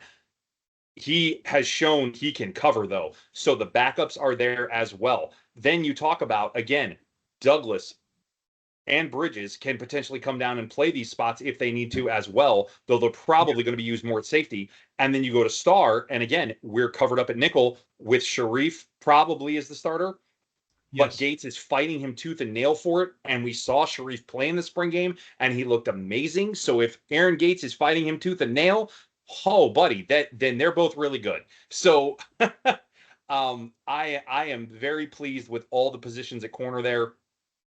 I think we've really got some opportunity there. So definitely a strength, no question. Moving along, let's talk safety. What do you got? Yay, man. Castells, Turner, enough said. Outside, I don't not enough said, but you got Asa Turner coming in from Washington, of course, as we know what he did there. His old positional coach, Will Harris, when he was at Washington. So that's a match made in heaven right there. Castell's going to come back and have a phenomenal folks. Jordan, I know it seems like we've talked about Castell a lot, but he's a sophomore. He's a true sophomore. Okay. And he's poised to have a breakout season this year coming up. Got DJ Douglas, you got Bryce Thornton, and that's the other side of where Trequez is going to come in, Trequez Business. So outside of that, the safety position is there's a lot of scar tissue there. There's a lot of good bones there, a lot of competition there as well. So the star position is something that I would list, believe it or not, as a strength over neutral and weakness. Okay, so we're going to differ here. I have it neutral because I haven't seen Turner play here. Heard a lot of good things. I mean, seen him play at Washington, but I haven't seen him play here. Don't know how he's going to play in the SEC. Castell, I'm hearing phenomenal things about, but I'm not buying camp hype. And he was good last year, but he a lot of freshman mistakes. Think he's going to clean a lot of that up. Think it's going to be a lot better. We have a lot more depth. We have Douglas and Bridges and everything else. Yeah. It's a soft neutral. I'm leaning into strength big time, but it's still a neutral, but it's a soft one because I am definitely thinking it is probably going to end up being a strength. It certainly, all appearances are this ends up being a strength, but we ain't there yet. And it's still going back to that vibe of you got to prove it to me. But I'm probably the most confident that this is the one of all the ones I've labeled as neutral that could be strengths. This is the one I think ends up being a strength the most confidently. I think they all can be, but this is the one that really stands out to me that I'm pretty sure it's going to be, but I'm not going to call it one till I see it. So just keeping with that vibe. Gonna stay with it, gonna stay true to it. I don't have the proof. Last year it was not a strength, even though Castell showed flashes, it was a weakness. So and I called for that. I said I thought it would be. but this is one that I'll say neutral because I think we make steps for sure, but it's again, I think it's going to be better than that, and I'm looking forward to it. So, special teams, quick and simple, kicking, Trey, strength, should be solid. Only question mark I have on him is how's the clutch gene look when we need him. Had a little hiccup on that in Arkansas, of course. But overall, I think he's solid. He certainly has the leg. What's the clutch gene look like as the year goes along? As long as that stays, pretty solid. And I'm not saying I don't think he is clutch. I just think, you're always going to miss one here or there. But the clutch is the only question I really still kind of have a little outstanding because he didn't have a ton of moments where he had to do that last year. And maybe kind of the one he did, he didn't get it done. Right. So I'll say that's my only little question mark there, but I'm still calling it a strength. He's got way too much leg talent, way too much accuracy, and he's way too good on kickoffs not to be a strength. So strength for me on Trey. What do you got? Trey's going to be a strength. Yes, there was a hiccup at Arkansas. Outside of that, he's going to kick for over 90% field goals this year. Ooh, I don't know about that. I don't know about that. We'll see. Okay, fine. I'll keep him at 90. Either way, 90 or above. No, you're allowed. You're allowed. Hey, you're allowed. Number. That's the number because last year he came daggum close, even with the miss at Arkansas. Well, he missed. He didn't. We called him for 85 last year, and he just missed it. But he didn't get as many opportunities. So we'll see. We'll see. Yeah, we'll take it. But either way, strength. He's coming back. Chip on shoulder. Veteran. He's been there. He's done that. He's got the shirt. So definitely strength. All right, good deal. Punting, Crawshaw. We know strength. We know disrespect. Second team All SEC is a bunch of malarkey. I don't know who this Alabama punter is, but he ain't as good as Crawshaw. Sorry, don't care. It's wrong. Crawshaw is your first team's SEC punter. If he doesn't end up being that by the end of the season, I will eat a bunch of crow. Mark it down. Take your receipt. Crawshaw. He might win the Ray Guy. He's that good. Mark it down. There you go.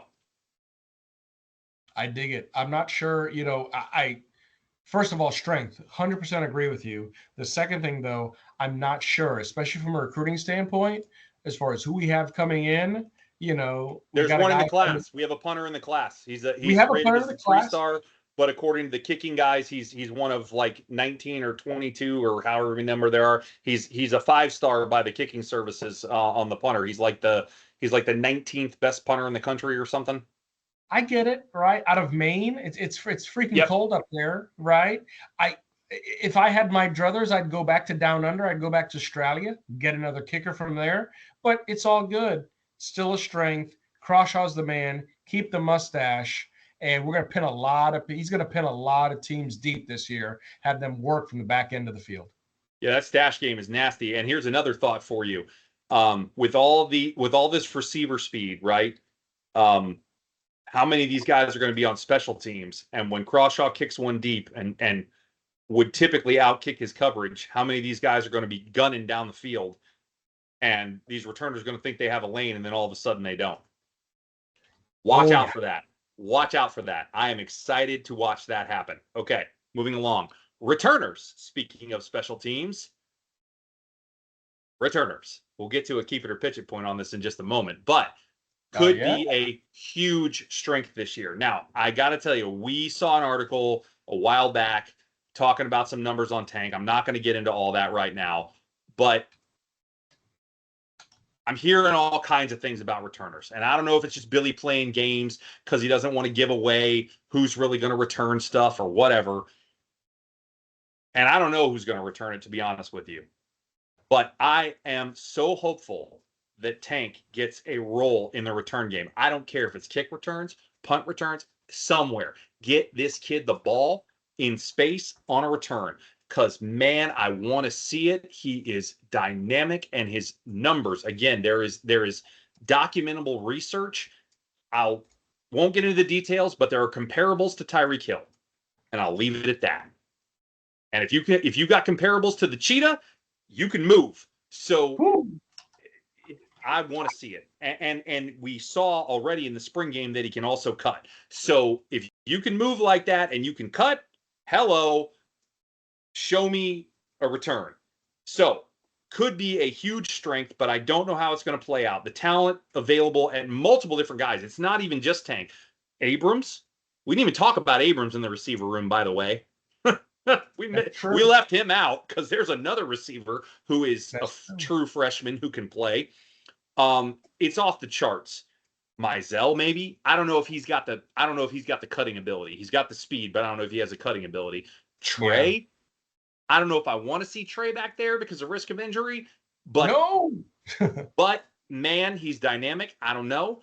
The list just goes on and on. Some of those guys don't always materialize. You got to have the hands, and you got to have the ability to read the coverage and look at the ball kind of simultaneously, especially on punts, right? It's hard. So it doesn't always work out the way we want it to in those situations. So I'm actually going to say neutral here until I see what we put on the field. Oh. Because I don't know. Because Billy's playing games with me, and he's not telling me who the returners are. So until I know who's returning kicks and what it looks like. Now, listen, if I see a depth chart and it's punt returner Tank Hawkins and it's kick returner Tank Hawkins and somebody else, strength. Right now. I'll put it out there. I will change this pick. But until I know who he lists as the returners, which I don't until Wednesday, neutral. Just the fact that we have some options compared to what we had previously, just the fact that we now have an on-field analyst / coach / everything in Joe Houston. Shout out to Joe Houston. Shout out to Joe. Strength. I'm just going to say that real simple. Right. Strength. Hey, it definitely could be. I am. It's only because Billy's playing games with my heart right now, man. That's all.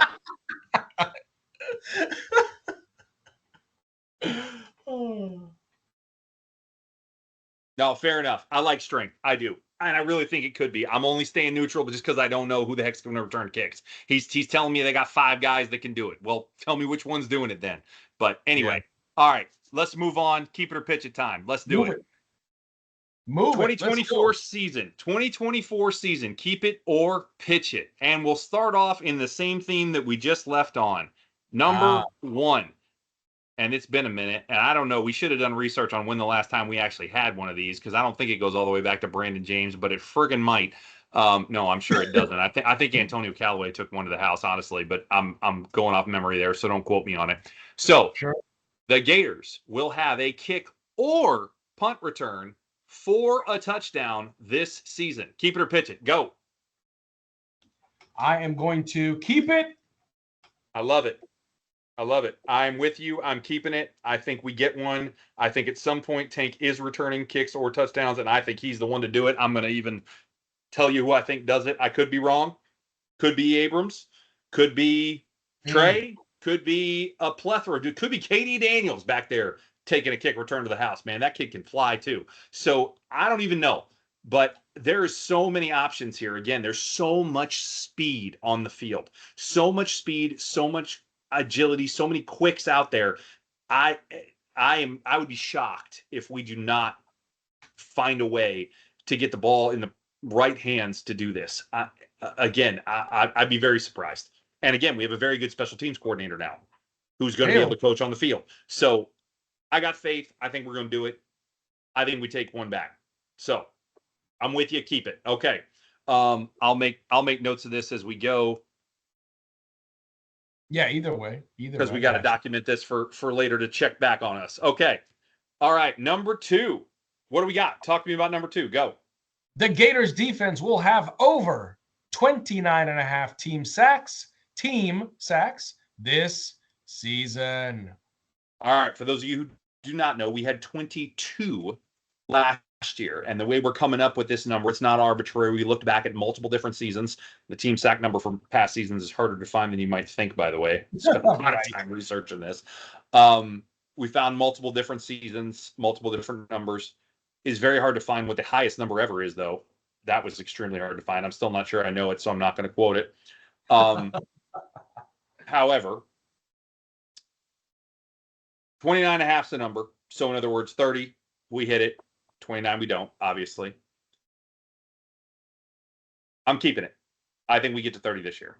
I think between the linebacker play, the blitz packages that we run in this defense, the D-line improvements that we have, the push that we can get in the middle, all of the above, the pressure from both edges that we've already discussed, I think we get to 30 this year. Now, I do not think we have a single player that goes over 8, maybe even 7. I think it's spread out amongst the team here, but I think we get to 30 as a team. What's your pick? Nice. Keep it all day long. There's an improvement up front. There's improvement on the edge. There's improvement at Jack. There is improvement. The scheme's going to be better. They're playing. We heard a lot of it out of camp. We heard a lot of it there over the SEC media days between the guys talking about the disrespect, talking about a certain matchup with a certain team up north. At the end of the day, that's a keep. We're going to hit that. It's going to be an overhaul, and it's going to be fun. The Gators are going to feast. Let's go. I love it. I love it. All right, so I'm going to look to your insight on this next one because I know some of these off the top of my head, but I'm not sure I know all of them. So 3 that would come to mind quickly would be delay game, offside, false start.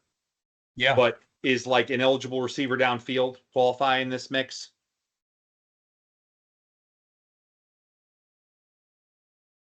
Is that a procedural penalty, or is that because the play is already going on? We don't really qualify that. It's all pre-snap, is what I'm saying. Yeah, pre-snap essentially. Okay, so if it's all pre-snap, then those are going to be your 3 big ones. Illegal motion, illegal shift, right? Yep, illegal shift or illegal motion, that would qualify. Anything else you can think of? That's probably going to be the bulk of it. Delay of game? Did you call it delay of game? Yeah, I call it delay of game. Maybe a weird false start on the quarterback, right? That's still a false start, but it's like, the head movement or something, the fake count or something like that. There can be some weird ones, but anyway, here is your call. The Gators will average under 3 procedural penalties per game. So pre-snap procedural stuff, what we just listed, offsides, false start, delay a game. Those are your 3 biggies, right? Those are your 3 biggest ones. There can be some other stuff, like we said, illegal shifts, illegal motions, right? Things of that nature. Not lining up properly, right? Not enough men on the line. That's one, right? That's a procedural thing. That one we got called on us a couple times last year, right? Not enough men on the line of scrimmage at the time of the snap. That's another one. Those are procedural things. Executional penalties, right? We talked about organizational excellence last week as being a thing we really wanted to see more of. Excellent organizational discipline. This goes to that. So, under 3 procedural penalties a game. Keep it or pitch it. Go. Although we're going to be better, although there's going to be more organization, although the other thing is the timing of some of those procedural penalties really killed us last year, right? Yes, it did. We're going to be better. We're going to be better, but we won't have it completely fixed yet. Pitch it. We differ. I'm keeping it. And if we are not under 3, because I initially set this line at 2.5, and we raised it to 3, and if we're not under 3, I'm going to pitch a fit. I am going to lose it. We better be under 3 as an average. Not saying it has to be there every game, but as an average, we better be under 3, or I'm going to lose it. I'm keeping it because we better be. Organizational excellence. I want to see it, Billy. Let's go. You got more time. You got more time to devote, right? You're not hung up on building the operation anymore. The systems are built. Let me see it. Under 3. Let's go. All right. Moving along. All right. The Gators offense will average 31.5 points per game. So for reference, 28.4, good for number 57 last year. Keep it or pitch it, B. Yep. So 28.4 points per game last year. We're asking for a basically 3-point per game increase this season. Now, I have a caveat here. And the caveat is I am pitching it, but it's because of the schedule. And what I mean by that is because we are playing 11 Power 4 opponents. That's 11 Power 4 defenses I don't think that we can raise the offensive bar quite that much. Close, though. We'll be over 30 for sure. We might even edge over 31, but I don't think we can get to 31.5. So I'm pitching it, but it's close. It is close. What do you got? It's really close. And I debated throwing it out of bounds. Like keep it, pitch it, or just but I tell you what, because of the schedule, because of the defenses that we will be facing, because of some of the road situations, that is a pitch for me as well. All right, I dig it. Yeah, I get it. It's tight though. We definitely have a shot at it, but I just don't think we can quite do it. So the last keep it or pitch it for the season. Yeah. And again, we'll do Miami here in a minute. For the season, we'll go to the defensive side of the ball on scoring. The Gators defense will hold opponents to 24.5 points per game. Last year, we were 27.58, which was good for number 75 in the country. Not very good in 2023. However, we know some reasons why that happened. Keep it or pitch it, we'll keep it under 24.5 this season. And by the way, these numbers, we should have specified. Both of these numbers would have put us inside the top 50 if we had been at them last season. That's why we picked them. Yes. As much as I want to keep it, I've got to pitch it. It's going to be really tough to see some of these offenses. Lane Kiffin, Texas, Georgia. I get it. The main thing is to keep them at bay, not let them hang 47. Those games are going to be especially tough. But at the end of the day, I'm going to pitch. I want to say we get close. Maybe we get to 25 and some change, maybe 26. That's still good to move us up 15 places, but that's why I'm going to pitch it, B. Well, and again, it was good enough to move us that number last year. I'm interested to see how it looks this year because a lot of teams they're not playing schedules as hard as ours, but they're playing harder schedules because of all these conference realignments. I'm with you. Very close. Very close. I think 25 something is the number. But I don't think we can quite get down to 24.5. But I have a lot of faith in this defense. I think they are much better. I think in the 25 range is absolutely the number, but it not quite as low as 24.5. I'm with you, which means we agree on 4 out of 5 of these, which is very different from last year. Interesting. Wow. Interesting. Wow. So we'll see if we're right. All right. Yeah. Good stuff. All right. Moving along. Let's move to Miami next week. Hello. Okay. Here we go. Game week, baby. Canes are coming. I still want all the smoke. I still want it all. Let's go. We want it. All right. So let's talk Miami. Let's talk about what they want to do. Yeah. What they're going to try to do. What they think they want to do. All right. So we know they want to run. That's what it comes down to. Cristobal is always a run-first guy. He was an offensive lineman, for those who don't know. He's always going to have a more run-focused offense, or a more run-first offense anyway. But also, it's going to be the smart play to quiet the crowd, or try to quiet the crowd.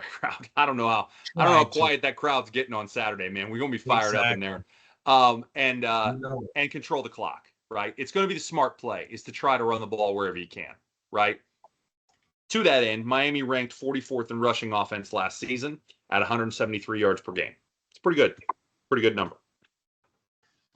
So, keep it or pitch it. The Gators will hold Miami to under 135 yards of rushing offense. So just shy of 40 yards less than their season average last year.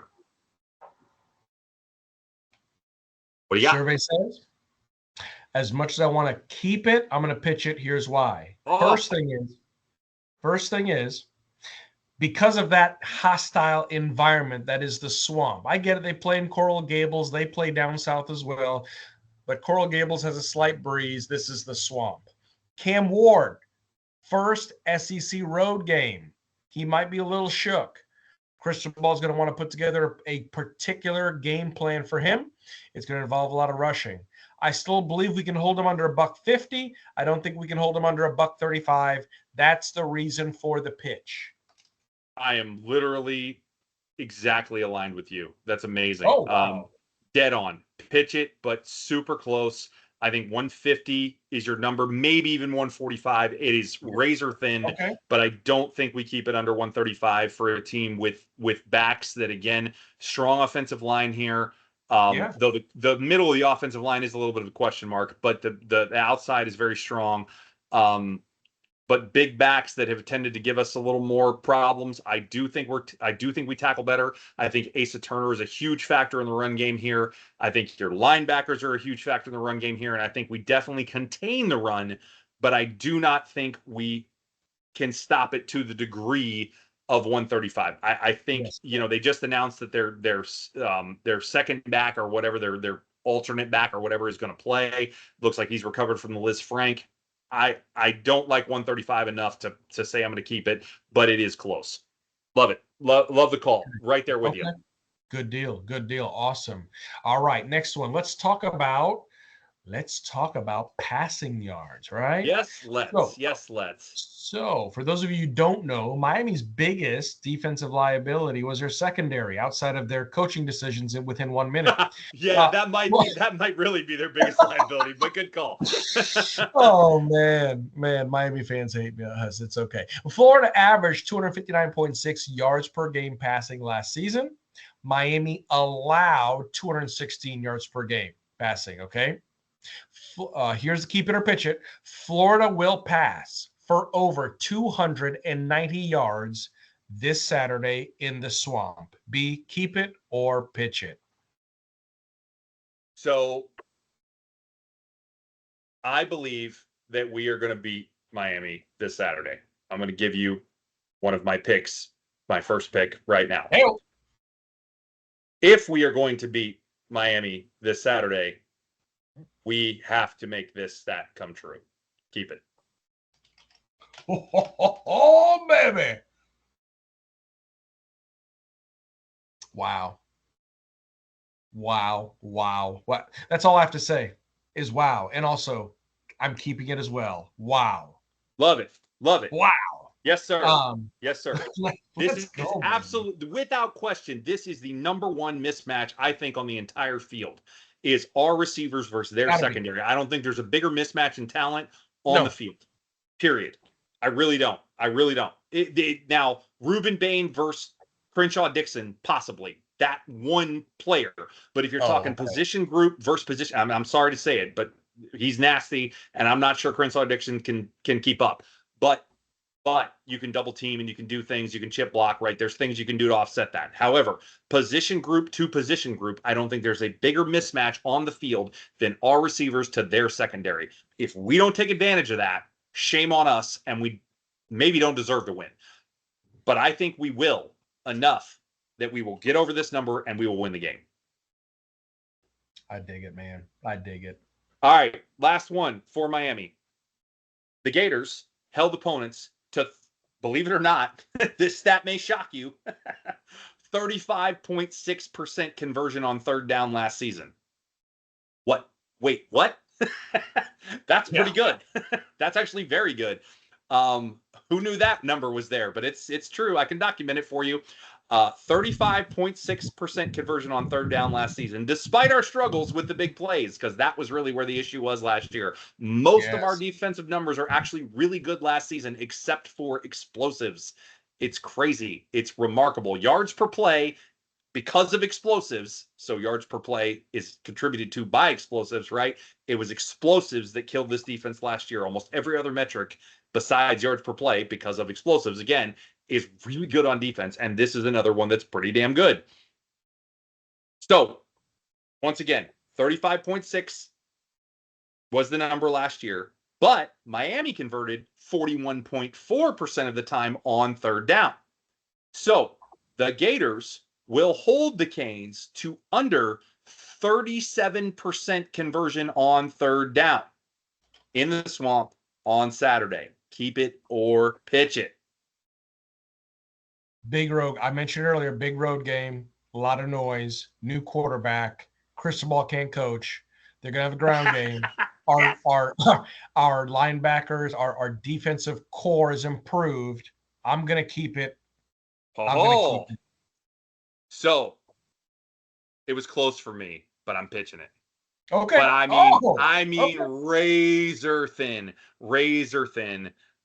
It could be 37.5 by the way I'm looking at it. I don't know, obviously, but it is going to be really close to this number. But I'm just going to err on the side of, I think, so one of the things we saw this weekend in a lot of the games were that the number of possessions are shortened, right? So you don't necessarily get as many third downs. Therefore, converting even a few raises your percentage significantly. So I'm thinking just from a statistical standpoint here that they might be just slightly over it. I think it is high 30s. I just think it's slightly higher 30s than 37. Like it's right there though. So I don't think it's enough to make a significant difference, but I've got it over 37. All right. So Fair enough. a little discussion right here, and I won't take long with it, but a little discussion about college football 25 and some sims that I ran. So There you I ran a go. bunch of simulations of this game, just in exhibition mode, of the current rosters, which I won't get into my discussions about some of the player ratings and how I think some of them are wrong. We'll leave that for maybe another time. I'm hoping that there's an update coming for the season and maybe beyond in the season that reflects some more accurate player ratings. But leaving that alone, I ran 20 sims with Montrell and 20 sims without Montrell because we don't know if he's going to play. In the 20 with Montrell, we went 10 and 10. So very, very evenly matched game. However, in the 20 without Montrell, we went 14 and 6, meaning 14 wins and 6 losses. Whoa, mama. Additionally, we had a larger margin of victory. We allowed fewer points per game. We had more total offense per game because of passing yards. I'll get there in a second. Our defense was better. Our time of possession was better. We were basically better in every metric except one. Would you like to guess which one it was? Rushing yards per game. There you go. Not shocking, right? Because why? The computer adjusted and said, hey, our running back on this team is not as good now, which is true. Tran Webb is probably not as good as Montrell Johnson. I don't argue that. So what did they do? They passed the ball more and took advantage of what mismatch that we just called out? Our receivers versus their corners. And what happened? We were way better, way more effective, moved the ball more efficiently, scored more points, gave up less points because we had a greater time of possession and therefore our defense was more effective. It all made a ton of sense, actually. I actually give the game a ton of credit here, not necessarily because it didn't identify this as a mismatch up front and should have kind of played this as a strategy to begin with. However, when you removed Montrell and forced Florida to pass more because it was the now preferred option, right? Which does make sense. All of a sudden, we get way better. Super, super interesting. So the key takeaway here is, and we're gonna do some form of this, I think, going forward every week now that we have this game at our disposal and we can kind of mess with it. We're never going to use it as a predictor for the outcome of games, right? The fact that we went 10 and 10 or 14 and 6, I don't care about that. I don't care. That's irrelevant. I'm not going to use this as a score predictor or anything like that. That's I don't trust it like that. There's no way.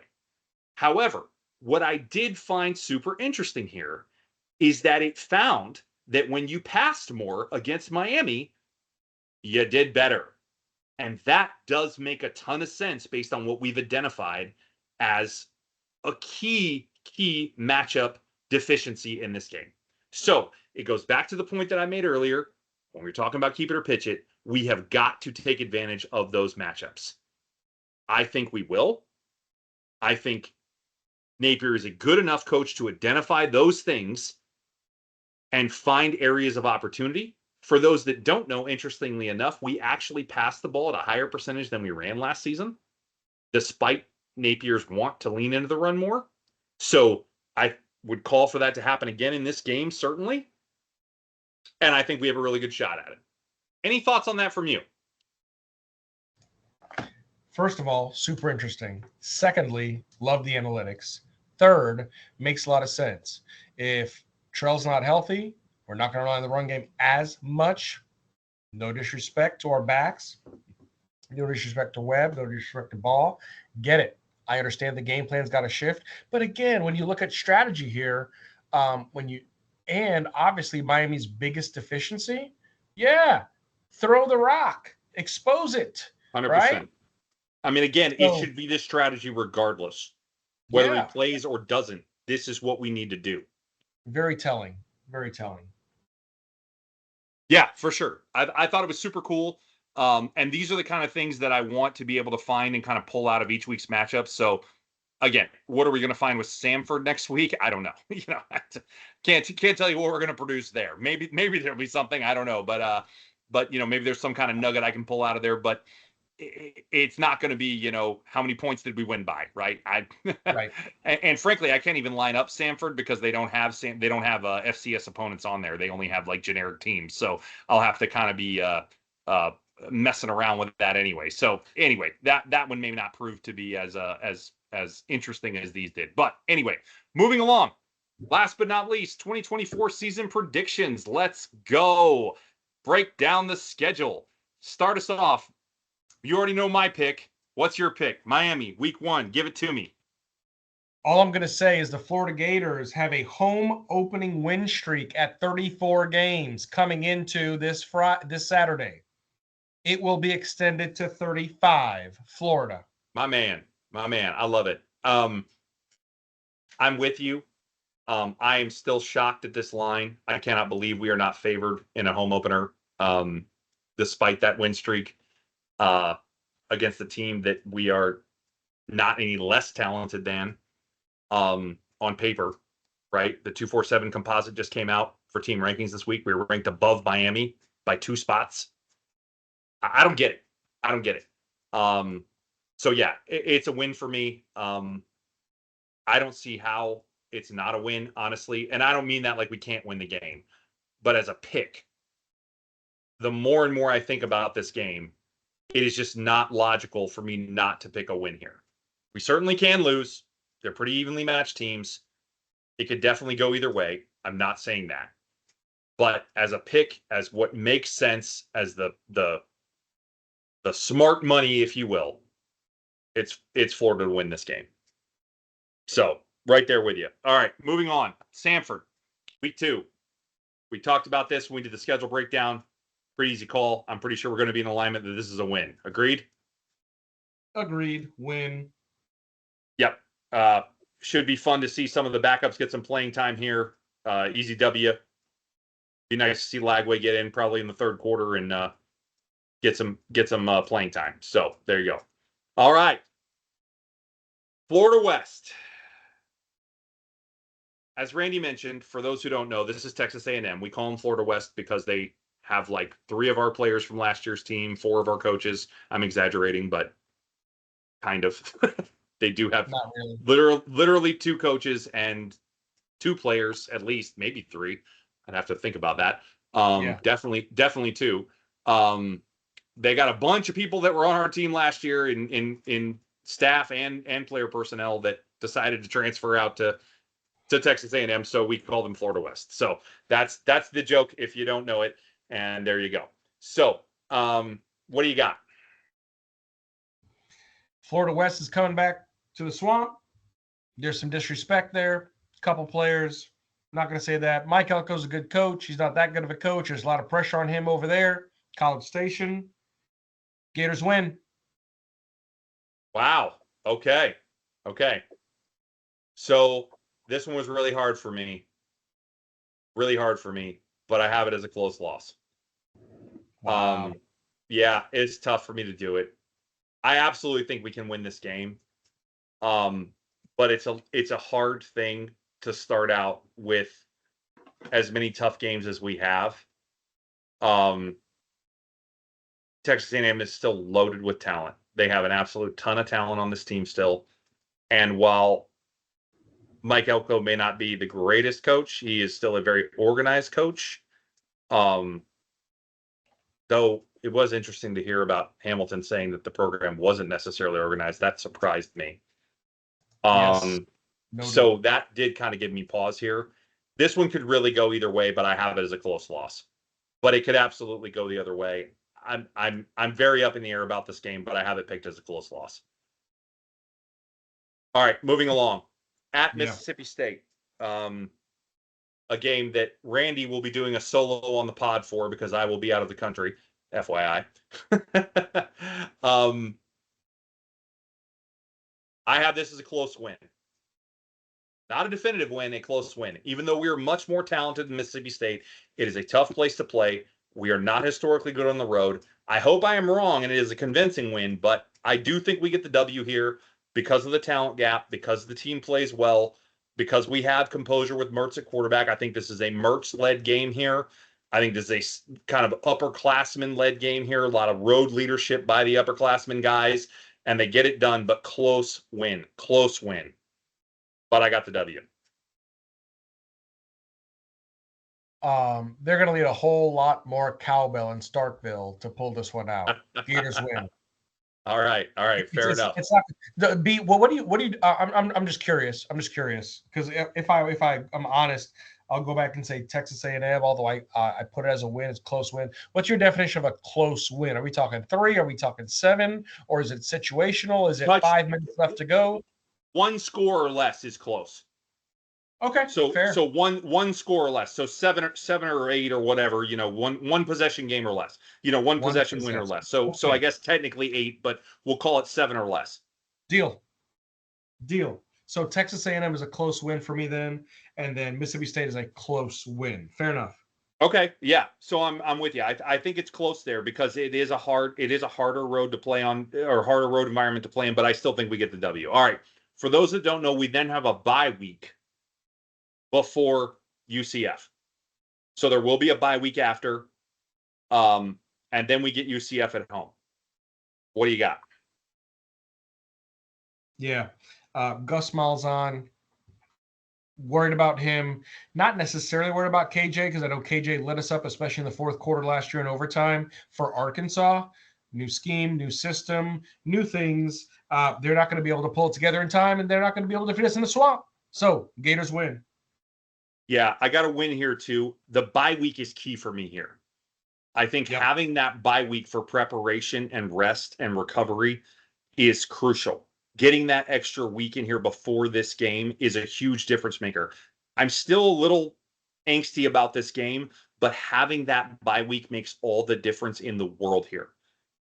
I got this as a win. Solid win. I think a little revenge on KJ. Yeah. And even though Gus Malzahn does not thrill me as an opponent for a coach because of some of the stuff he can scheme up, I have trust in the defense this year, and I think we're going to get this one done. And I don't think they can stop us offensively is the issue, really. It may be a little higher scoring than I'd like to see, but I think we get it done. All right. At Tennessee. This one's tough for me. I can totally see this game going either way. We always play Tennessee tough. Even when we're outmatched, we play them tough. But I got it as a close loss. I think it's a really good game, though. I think it's a super good game. It's one of those that comes down tight again. I think, again, because of the improved defense, it's close, but I don't think we quite pull it off in Knoxville. But honestly, we could just as easily win this one. This one is, I've been back and forth on this game all year. To me, this one could go either way. And I'm gonna have to agree with you. I've vacillated on this one as well, and I'm thinking, okay, Malavia first year, and I get it. He tore up Iowa in the Cheez-It Bowl last year, but at the end of the day, Heupel's had some time to work with him. They've got a couple of great pieces coming back. James Pierce is back, so they're gonna have some anchors on defense. They have stars at the wide receiver position and the running back position. It's in Tennessee. It's checkerboard day or checkerboard whatever, where it's going to be orange and white, and Nealon's going to be rocking. Tough environment, close loss. Yep, I'm with you. So as much as it annoys me to say this next one, I'll let you say it first. Kentucky, homecoming. Homecoming, big deal. This is where we restart the winning streak against the Wildcats. Gators win at home at homecoming. bringing back the winning tradition. Stoops has to retool some positions. Quarterback's going to be retooled. Running back's going to be retooled. Half of the defense is retooled. It's not going to be enough. Gators win. So, I don't know what to make of Vandergriff yet. He's a 5-star transfer out of Georgia. Sure. But they had some key injuries in camp on defense that are going to hurt him, at least from a depth perspective. I'm blanking on the receiver's name. Barry Brown, is that it? Something like that. He's a freak. He's an absolute speed demon on the outside. He can burn us over the top in a hurry, and you've got a big arm at quarterback. That's a dangerous combination. We have to be careful there. I believe Barry Brown is correct.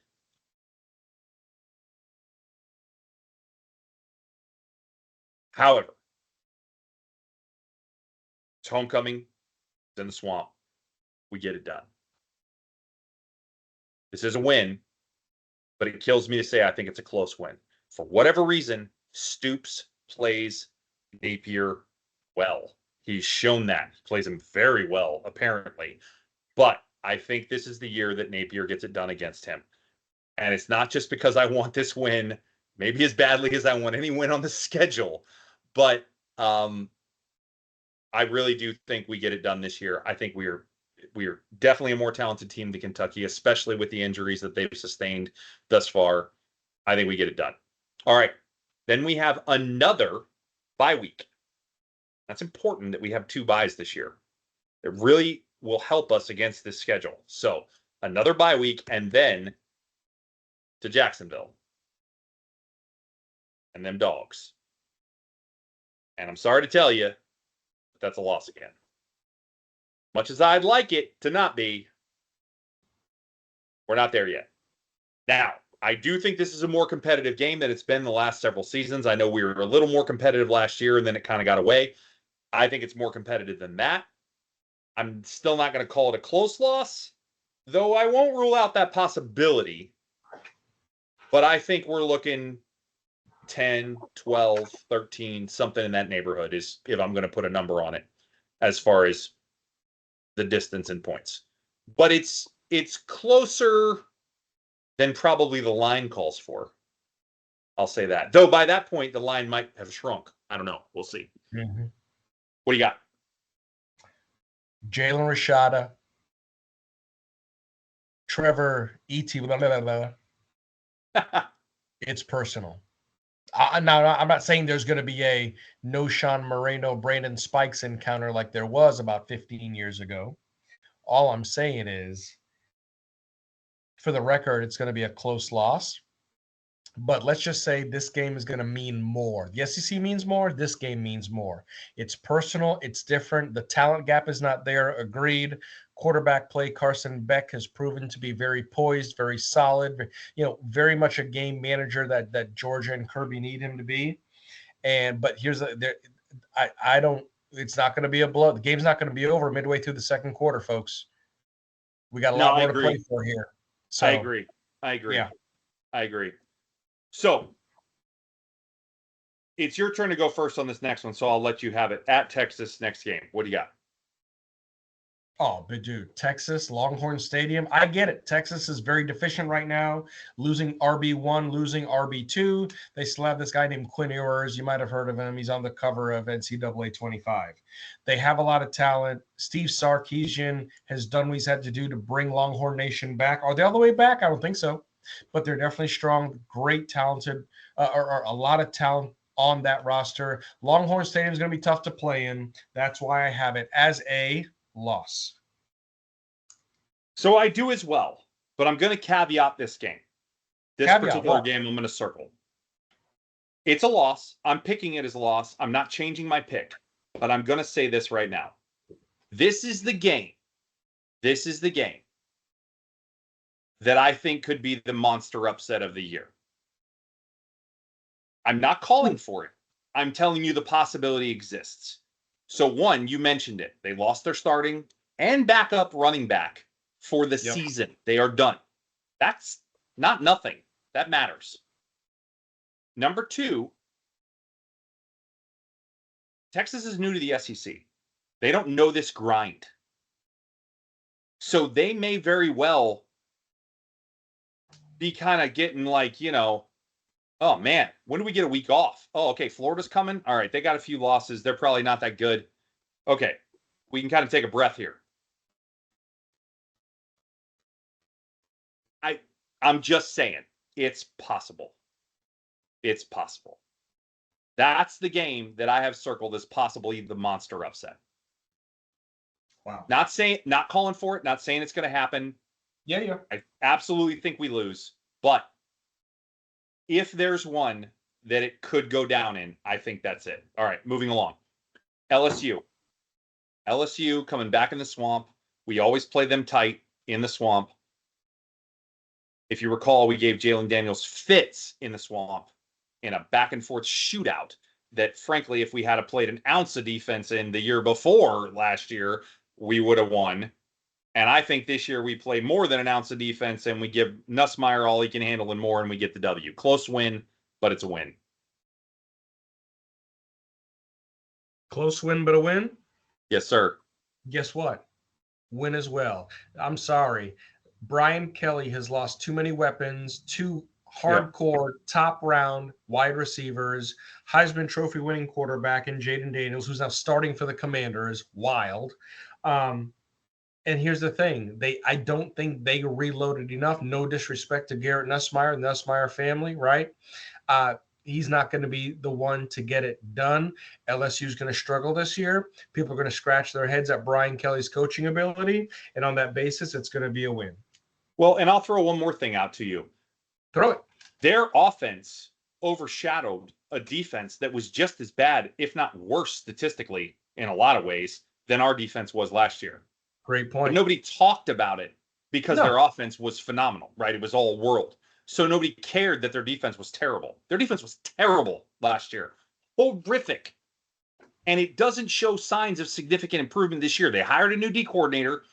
Okay, maybe that'll help. Remains to be seen. They didn't make some kind of massive talent improvement on defense. We did.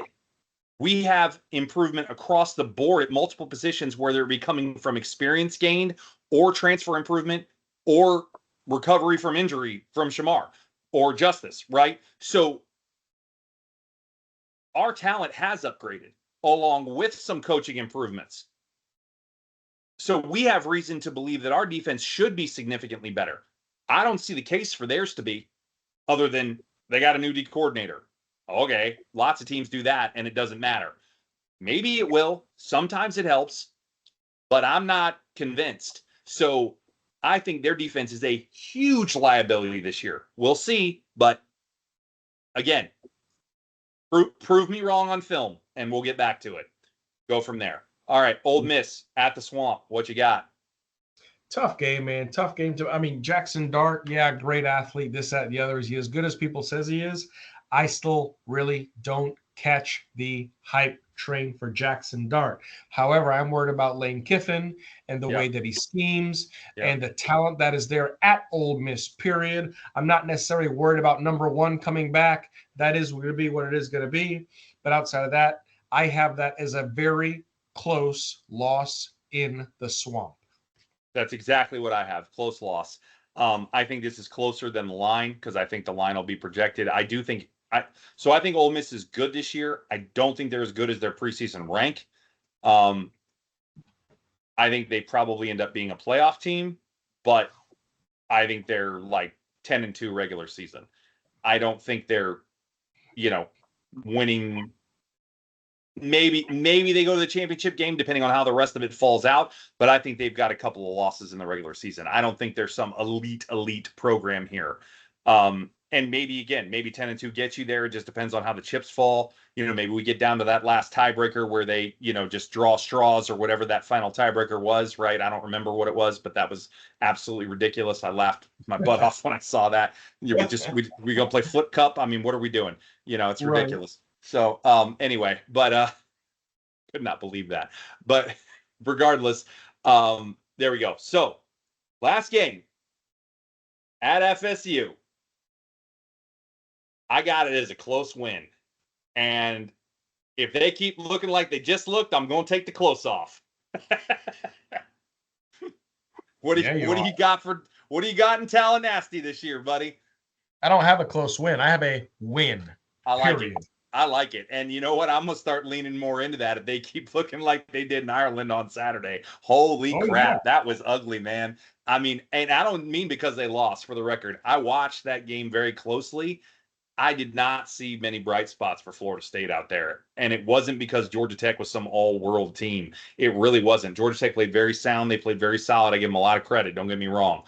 But man, Florida State did very little well in that game. I mean, very little well. Their execution, their play calling, and I'm not calling Norvell out for that. It was just, I think, what he was forced to call. I don't think he has a lot of options. I don't know what DJ's really capable of in a lot of these situations. And again, the season's long. We play them at the end. I called this out. Things can improve, things can change over time. We'll see how it goes. But I don't see him being some completely different person come the end of the season. I just think maybe the playbook opens up a little more for Norvell by the time we get there, and maybe they're a little more challenging when we do. But the biggest thing to me was if we don't have to worry about that D line like we did last year, then good luck keeping up with us scoring because you're going to have a problem. Mm-hmm. And I got to tell you, I didn't see anything to worry about with that D line. Don't get me wrong. No, all credit to Georgia Tech's offensive line. They played phenomenally. But that D line did not look like much, man. It really did. I did not see anything scary there at all. Not at all. So, Exactly. anyway, okay. With that, at the 2-hour mark, we're going to wrap this thing up. Thanks to everybody for hanging with us. I promise they're not normally this long. By the way, for the record, again, for anybody tuning in for the first time, we keep these right at 90 minutes during the season. We really do. We keep to that timeline. We have a very set agenda through the season.